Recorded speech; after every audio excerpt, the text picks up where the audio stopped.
As many of you will know, I recently started a new project called the Innerspace Institute. And I wanted to use the podcast this week to kind of explain what it is, what it will be offering, and just kind of discuss my thinking behind it, what it is. So before I started speaking in public, I had developed this worldview that was a synthesis of certain spiritual perspectives and kind of scientific perspectives.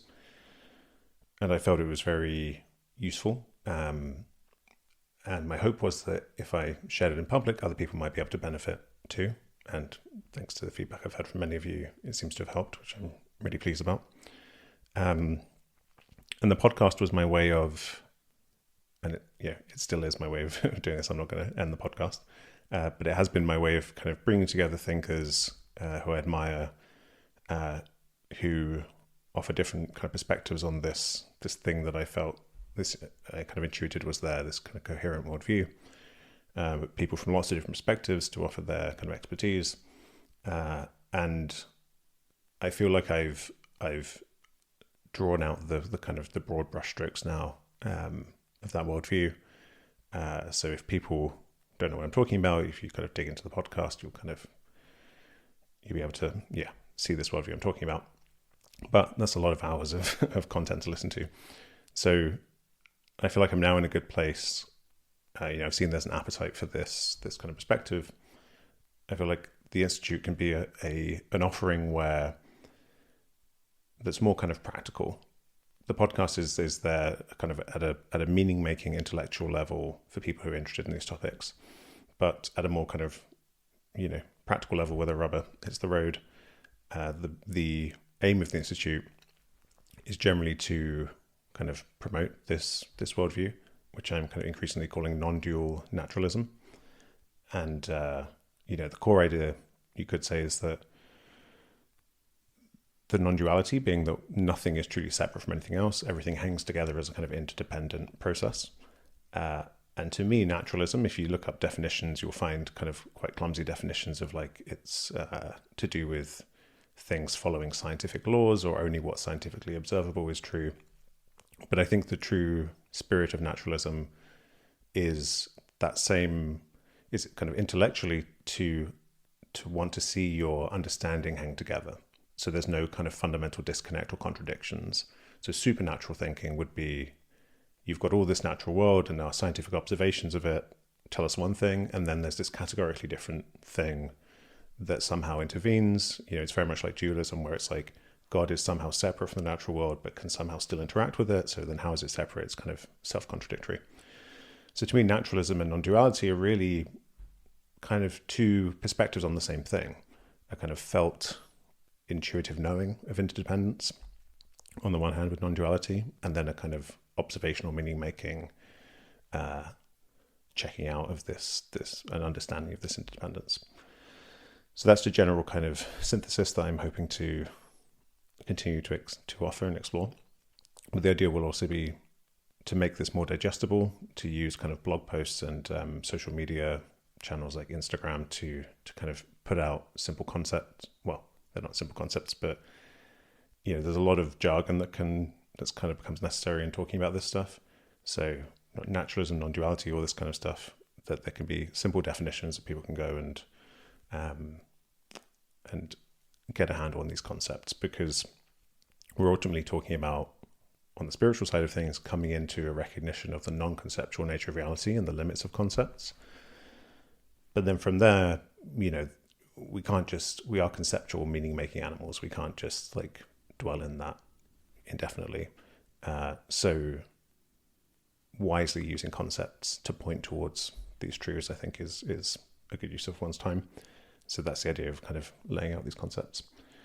So the Institute itself will have this very much a kind of educational focus. There'll be courses as well on a bunch of different topics. I'm going to start with an introduction to non-dual mindfulness, which is kind of the way that I practice being aware. And also some more kind of academic-y things like neuroscience, science of the brain, ultimately maybe like science of psychedelics, science of meditation, complexity science. I'd like to get into the kind of neuroscience of emotion. And also retreats, which will be coming eventually, probably next year, 2024. The pandemic really put a block on that. And also research. So it'll also be a place to, one of the aims will be to publish further research, theoretical research on consciousness, psychedelics, and the overall aim is this, to try and help relieve suffering at the individual level, but then also at the collective level, because the self isn't really a thing that exists. We are an interdependent process, and we're, in particular, we're a very social species. So our kind of liberation from suffering of ourselves is really tied up with our interpersonal social situation. And so I think there's no way of escaping the fact that individual liberation is tied up with material, collective, interpersonal liberation as well. So after laying the foundation of this stuff, I'm planning to kind of go into that as well. So kind of starting on what we can consider the individual level, but ultimately moving into that interpersonal social level. And I can kind of sketch here the perspective that I've been developing over the last few years that soon I'll be kind of putting out as a coherent, hopefully coherent offering. But to me, the what I'm describing as individual kind of liberation from suffering, this isn't some neurotic kind of fantasy of fully transcending any kind of difficulty or pain for all time, some kind of permanent enlightenment state where you're just done. You can collapse into that for a while, you can inhabit that. But in my experience, from there, the wisdom is to come back into everyday experience and integrate it. So you're ultimately in a place where you realize, there's this saying that pain is inevitable, but suffering is optional. So you don't have to suffer kind of unnecessarily. So that's the kind of the direction. And the path that I've found has worked for me together is what I now think of as a practice of responsible surrender. So surrender involves kind of moving towards openness, connection, coming into alignment with the rest of the world. And the responsible part means the process it's a process of navigation where you want to get to a place where it makes sense for you to be able to do that. If you're in a situation where you're not safe, then surrender at that moment isn't wise. But if you have this overarching framework that the general arc of your life should be towards responsible surrender, then you can take steps to get yourself into a situation where it is safe for you to surrender. And this has very much kind of links with psychedelic work, where people pay attention to setting, dose, their environment, making sure they're not going to be disturbed, and then surrendering, like opening to oneself. So that's a very good example of responsible surrender. And then that leads you to a state of what you could call empowered openness, because the responsible part of surrendering isn't just, on the one hand, you're moving into a kind of more passive way of being, but in a kind of Taoist Wu Wei kind of way, effortless action where you're like water, you're moving with reality. But at the same time, it's part of our nature to be active and to be empowered. So building up, resourcing oneself, developing skills to be able to effectively navigate in the world. This could be on a practical level, but could also just be on kind of psychological, emotional, boundary setting kind of level, which kind of takes us more into the interpersonal stuff.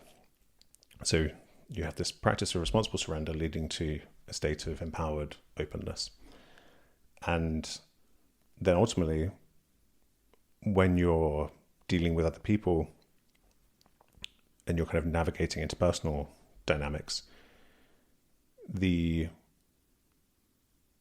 core challenge of interpersonal social life is that we are inherently connected to each other, but we are also separate agents who have our own desires that sometimes come into conflict.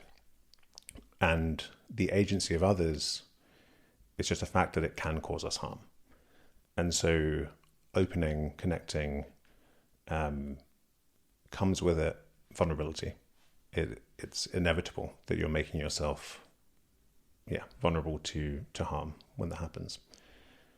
And the responsibility comes in here again, where it's certain people who you can trust. Then it's much more safe to be open, and building up again that skill set of kind of emotional intelligence of how to kind of keep yourself safe interpersonally. To me, this is the project of kind of reweaving our social fabric so that we can live together and collaborate together in a way where we're not hiding from each other on the one hand, or trying to kind of control and dominate each other on the other hand, which are both strategies of instead of being in this potentially volatile, open, connected, vulnerable state, we collapse often into hiding or control. And I think that to me, the process of collective liberation, of improving our social situation, is a process. There is no ideology or quick fix that we'll just implement and then great, we're done.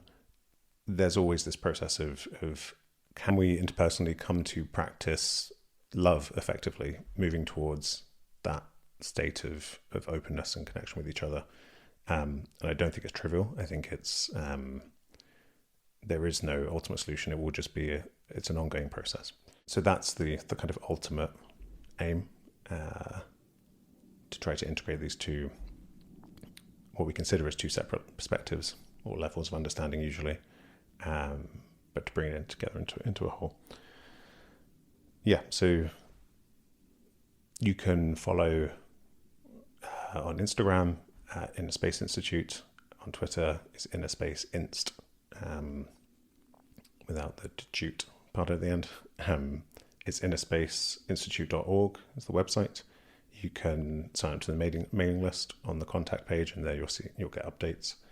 At the moment, you'll see a lot of coming soons, and I don't know how long it will take to get around to generating all the content, but that's very much what I'm working on at the moment. And the aim is also to have events and conferences, and to bring together thinkers working at the intersection of these different topics. I may run a poll at some point to see which courses people would like me to prioritize. So thank you. And I hope the Institute is something that can be of benefit to you. For now, thank you for listening.